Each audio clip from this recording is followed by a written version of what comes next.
Hello everyone, आज के इस वीडियो लेक्चर में हम लोग पढ़ेंगे पास्ट परफेक्ट कंटीन्यूअस टेंस का अनुवाद। तो पास्ट परफेक्ट कंटीन्यूअस टेंस का जो पहचान होता है कि वाक्य के मुख्य क्रिया के अंत में रहा था, रही थी, रहे थे आता है। और इसमें खासियत यह है कि काम प्रारंभ होने का समय दिया रहता है। अगर समय नहीं देगा तो वह पास्ट परफेक्ट कंटीन्यूअस टेंस नहीं होता है। तो देखते हैं कि जो भी क्रिया होगा उस क्रिया के अंत में रहा था, रही थी, रहे थे और काम प्रारंभ होने का समय दिया रहता है, तब वह पास्ट परफेक्ट कंटीन्यूअस टेंस होता है। अब नियम देखते हैं कि कैसे हम बनाते हैं। सबसे पहले अगर हम इसका अनुवाद बनाएंगे तो लिखेंगे सब्जेक्ट सिंगुलर हो प्लूरल हो सबके साथ हेड लगाते हैं और उसके साथ बीन लगा देते हैं। वर्ब फर्स्ट फॉर्म लिख के आईएनजी, फिर ऑब्जेक्ट। अगर समय निश्चित होता है तो सिंस, समय अनिश्चित होता है तो फॉर, फिर समय का मेंशन करते हैं, टाइम लिख देते हैं। जैसे दिया है कि वह 2 घंटे से खेल रहा था, तो अब यह शर्त होती है कि कैसे पता चलेगा कि कौन सा समय निश्चित है, कौन सा समय अनिश्चित है। तो इसके लिए आपको प्रेजेंट परफेक्ट कंटीन्यूअस टेंस का अनुवाद देखना होगा, हमारा वीडियो देखना होगा। उसमें निश्चित और अनिश्चित यानी पीरियड ऑफ टाइम और जो पॉइंट ऑफ टाइम है, दोनों के लिए जो सारणी बना दी गई है, चार्ट बनाया गया है और उसको बेहतर रूप से समझाया गया है। तो इसके लिए आप उस वीडियो को ज़रूर देखेंगे। इस वीडियो के डिस्क्रिप्शन में उसका लिंक दे दिया जाएगा, आप उसे देख लेंगे। अब देखते हैं कि वह 2 घंटे से खेल रहा था, तो अब यहाँ हो जाएगा ही, सबके साथ हेड का प्रयोग करना है, तुरंत बीन लग जाएगा। वर्ब फर्स्ट फॉर्म आईएनजी, तो खेलना की अंग्रेजी हो जाएगी प्ले। और दिया है 2 घंटे, तो 2 घंटे अनिश्चित है। अगर यही बजे होता 2 बजे, 3 बजे, 4 बजे, तो यह निश्चित होता। घंटा दे रहा है तो यह पीरियड ऑफ टाइम है, इसलिए फॉर लगेगा। यहाँ लिखेंगे फॉर 2 आवर्स। ये हो गया कि वह 2 घंटे से खेल रहा था। फिर दिया है कि तुम जनवरी से दिल्ली में रह रहे थे, तो तुम रह रहे थे और यहाँ समय दिया है जनवरी से, तो यू प्लूरल नंबर में है, सिंगुलर हो या प्लूरल हो सबके साथ हमको सहायक क्रिया के रूप में हेड लगाना है। अब यहाँ हो गया यू हैड बीन और वर्ब है रहना, तो लिविंग रह रहे थे। कहाँ रह रहे थे? तो दिल्ली में, तो इन दिल्ली। अब दिया है जनवरी से, तो जनवरी महीने का नाम है और किसी भी महीने का नाम हो, दिन का नाम हो, साल का नाम हो, तो वह निश्चित होता है। उसके लिए हम सिंस लगाते हैं, तो यहाँ लिख देंगे सिंस और यहाँ हो जाएगा जनवरी। ये हो गया सिंस जनवरी। अब दिया है मोहन 2 वर्षों से इस कारखाना में काम कर रहा था, तो मोहन सिंगुलर हो प्लूरल हो सबके साथ हेड, उसके बाद हो जाएगा बीन। क्रिया है कार्य करना, तो वर्क और उसमें आईएनजी, वर्किंग कार्य कर रहा था। कहाँ कार्य कर रहा था? तो इस कारखाने में, तो इन दिस फैक्ट्री। और उसके बाद दिया है 2 वर्षों से, तो जो 2 वर्ष का समय है अनिश्चित है, तो इसलिए यहाँ पे फॉर का प्रयोग करेंगे, फॉर 2 ईयर्स।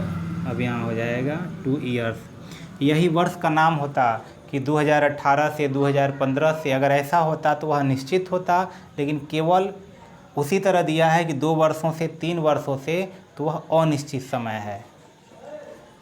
फिर आगे दे रहा है कि अध्यापक 4 बजे से नहीं पढ़ा रहे थे।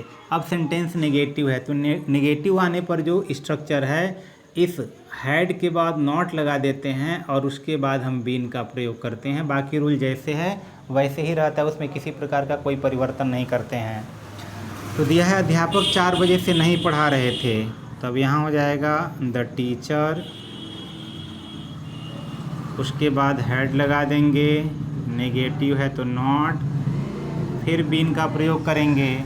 उसके बाद वर्ब है पढ़ाना, तो पढ़ाना टीच और उसमें आईएनजी जोड़ देंगे, तो ये हो जाएगा टीच आईएनजी। तो हैड नॉट बीन टीचिंग, नहीं पढ़ा रहे थे। अब क्या नहीं पढ़ा रहे थे? ऑब्जेक्ट नहीं है, सीधे 4 बजे से, तो यहाँ लिख देंगे निश्चित समय है, तो ये लिखेंगे सिंस 4 o'clock।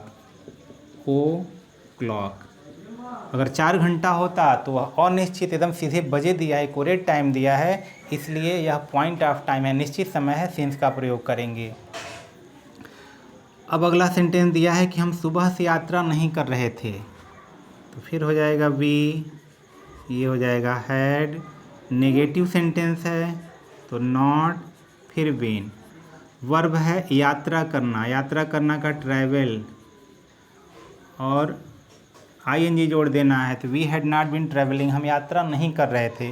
उसके बाद दिया है सुबह से, तो जो पार्ट ऑफ टाइम होता है जितने भी, जैसे मॉर्निंग है, नून है, इवनिंग है, तो इसके साथ हमेशा सिंस का प्रयोग करते हैं। यह निश्चित समय होता है तो यहाँ लिखेंगे सिंस मॉर्निंग।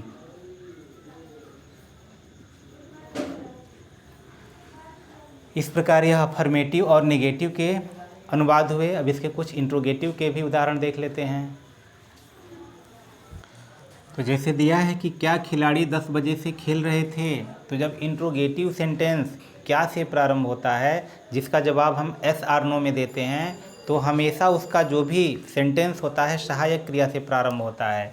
तो इसका जो सहायक क्रिया है पहले हैड लिखेंगे, उसके बाद सब्जेक्ट लिखते हैं, उसके बाद अगर सेंटेंस नेगेटिव होगा तो नॉट लिख देंगे, फिर उसके बाद बीन का प्रयोग करेंगे, उसके बाद वर्ब फर्स्ट फॉर्म लिख के आईएनजी लिखेंगे, उसके बाद जो भी ऑब्जेक्ट होगा ऑब्जेक्ट, फिर उसके बाद सिंस या फॉर इसमें से लिखेंगे, और उसके बाद टाइम का प्रयोग कर देते हैं और क्वेश्चन मार्क लगा देंगे।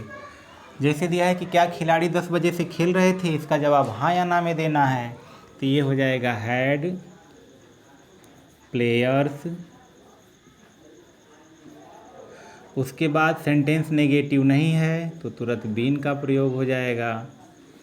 वर्ब फर्स्ट फॉर्म में आईएनजी, तो ये हो गया प्लेइंग। फिर यहाँ पे जो वर्ब के बाद ऑब्जेक्ट नहीं है, क्या खेल रहे थे ऐसा नहीं है, सीधे है कि 10 बजे से, तो 10 बजे बिल्कुल पॉइंट ऑफ टाइम है, इसलिए यहाँ पे सिंस का प्रयोग करना है। निश्चित समय है तो यहाँ कर देंगे सिंस 10 o'clock, 10 o'clock, और अंत में क्वेश्चन मार्क लगा देंगे। फिर जैसे दिया है कि क्या हम 4 वर्षों से इस मकान में नहीं रह रहे थे, तो हम सिंगुलर होगा या प्लूरल होगा सबके लिए हैड का प्रयोग करेंगे, जिसका जवाब हम केवल एस आर नो में दे सकते हैं। तो हैड, उसके बाद हो जाएगा वी।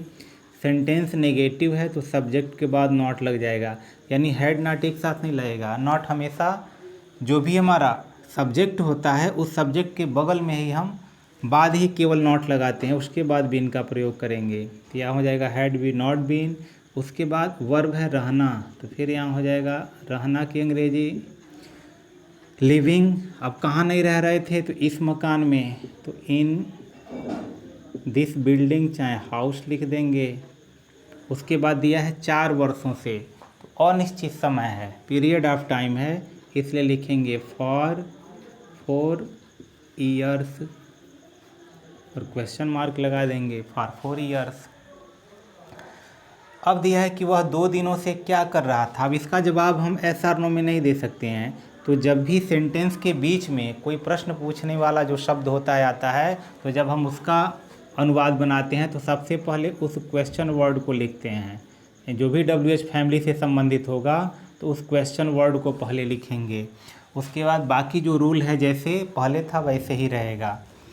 वह 2 दिनों से क्या कर रहा था, तो सबसे पहले क्या की अंग्रेजी लिखेंगे, तो यहाँ हो जाएगा वाट। सब्जेक्ट सिंगुलर हो प्लूरल हो सबके साथ हेड लगाना है। फिर सब्जेक्ट हो गया, नेगेटिव होगा तो नॉट, अन्यथा तुरंत बीन लग जाना है। उसके बाद वर्ब फर्स्ट फॉर्म, तो वर्ब है करना, तो ये हो जाएगा डूइंग। उसके बाद कोई ऑब्जेक्ट है नहीं, ऑब्जेक्ट के ही बारे में पूछा जा रहा है। फिर है 2 दिनों से, तो यह पीरियड ऑफ टाइम है, दिन का नाम नहीं दिया, अगर नाम होता तो वह निश्चित होता।